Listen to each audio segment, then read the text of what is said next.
Hellen tragedy.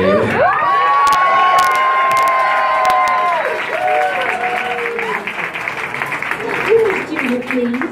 She's upstairs. Julia, the toy's here. Karen wants us to skedaddle and hippity-hop. You know, the other houses were much nicer than this one. This is boring.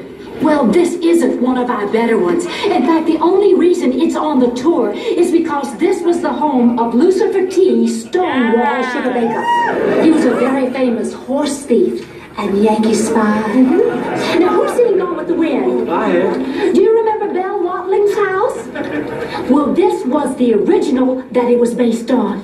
This used to be a whorehouse? All right, that's it. This is not a whorehouse. This is my house. And I have had all I'm going to take of you. You don't care about history. You just want to sell it.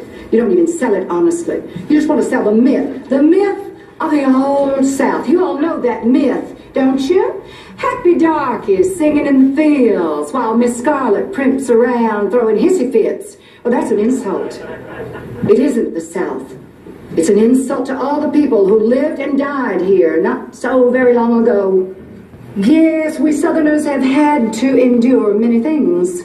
But one thing we Southerners do not have to endure is a bunch of bored housewives turning historical homes into theme parks, not to mention ill-mannered tourists with their big gulps, slurpees, whiskeys, and frosties, their dirty feet overflowing rubber thongs, and babies who sneeze fudgesicle juice.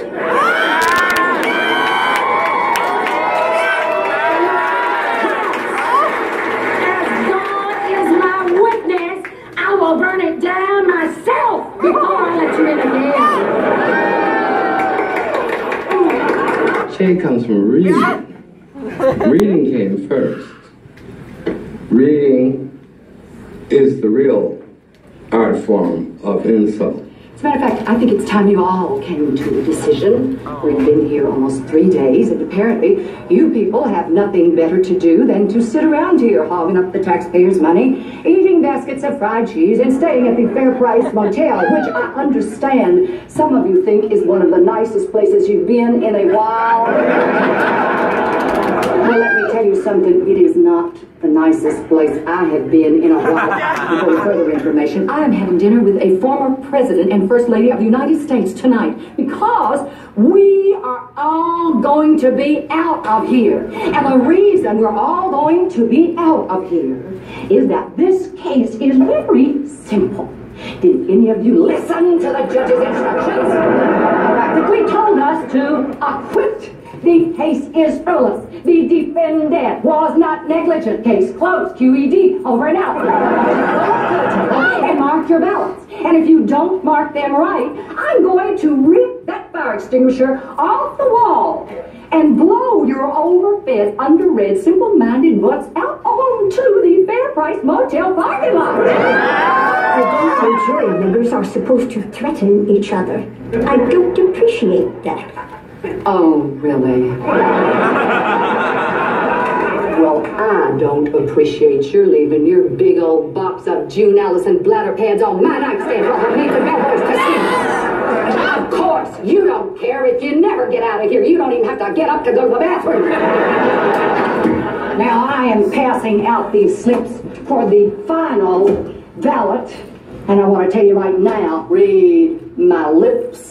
Mark your slip wrong, and I will wrap it around a fried cheese ball and shove it down your throat. Now you want to talk about reading? Let's talk about reading. Suzanne, if sex were fast food, there'd be an arch over your bed.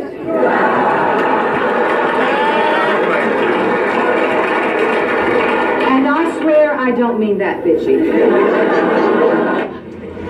You get in a smart crack and everyone laughs and kikis because you found a flaw and exaggerated it, then you've got a good read going.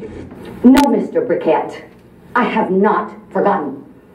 I was thinking that you seem to have forgotten the phrase, separation of church and state. But the one thing I did forget was just how divisive and dishonest and distasteful someone like you can be. I've sat here today and listened to you pander to these people, but you don't actually care about them, or you wouldn't be sitting here reinforcing their ignorance and prejudices. You heard that, caller. She just called you ignorant and prejudiced. I do not think everyone in America is ignorant. Far from it. But we are today probably the most uneducated, underread, and illiterate nation in the Western Hemisphere, which makes it all the more puzzling to me why the biggest question on your small mind is whether or not little Johnny is going to recite the Pledge of Allegiance every morning. I'll tell you something else, Mr. Briquette. I have had it up to here with you and your phony issues and your Yankee Doodle yakking. If you like reciting the Pledge of Allegiance every day, then I think you should do it. In the car, in the shower, wherever the mood strikes you. But don't try to tell me when or where I have to say or do or salute anything, because I am an American too, and that is what being an American is all about. And another thing, I am sick and tired of being made to feel that if I am not a member of a little family with 2.4 children who goes just to Jerry Falwell's church and puts their hands over their hearts every morning, that I am unreligious, unpatriotic, and un-American, because I have news for you, Mr. Briquette. All liberals are not kooks any more than all conservatives are fascists. And the last time I checked, God was neither a Democrat nor a Republican. And just for your information, yes, I am a liberal, but I am also a Christian. And I get down on my knees and pray every day on my own turf, on my own time. And one of the things that I pray for, Mr. Briquette, is that people with power will get good sense. And people with good sense will get power, and that the rest of us will be blessed with the patience and the strength to survive the people like you in the meantime.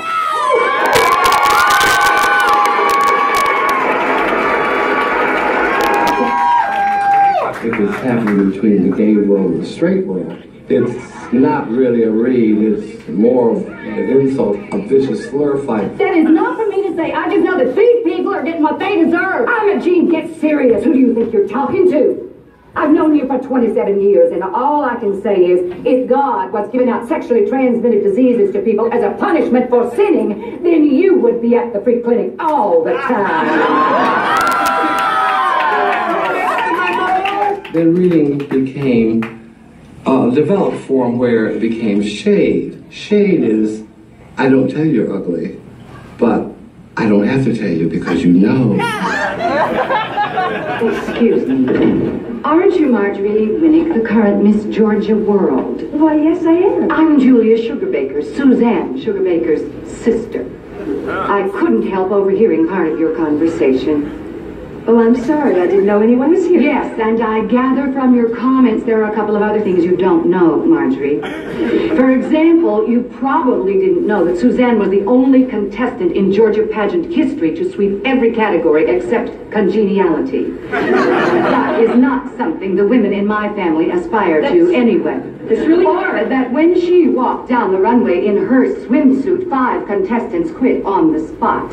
Or that when she emerged from the isolation booth to answer the question, what would you do to prevent war? She spoke so eloquently of patriotism, battlefields, and diamond tiaras grown men wept. And you probably didn't know, Marjorie, that Suzanne was not just any Miss Georgia. She was the Miss Georgia. She didn't twirl just a baton. That baton was on fire. And when she threw that baton into the air, it flew higher, further, faster than any baton has ever flown before, hitting a transformer and showering the darkened arena with sparks. And when it finally did come down, Marjorie, my sister caught that baton, and 12,000 people jumped to their feet for 16.5 minutes of uninterrupted thunderous ovation as flames illuminated her tear-stained face. And that, Marjorie, just so you will know, and your children will someday know, is the night the lights went out in Georgia.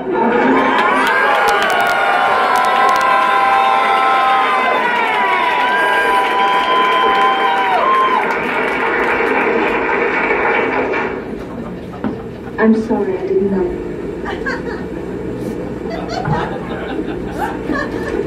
Well, now you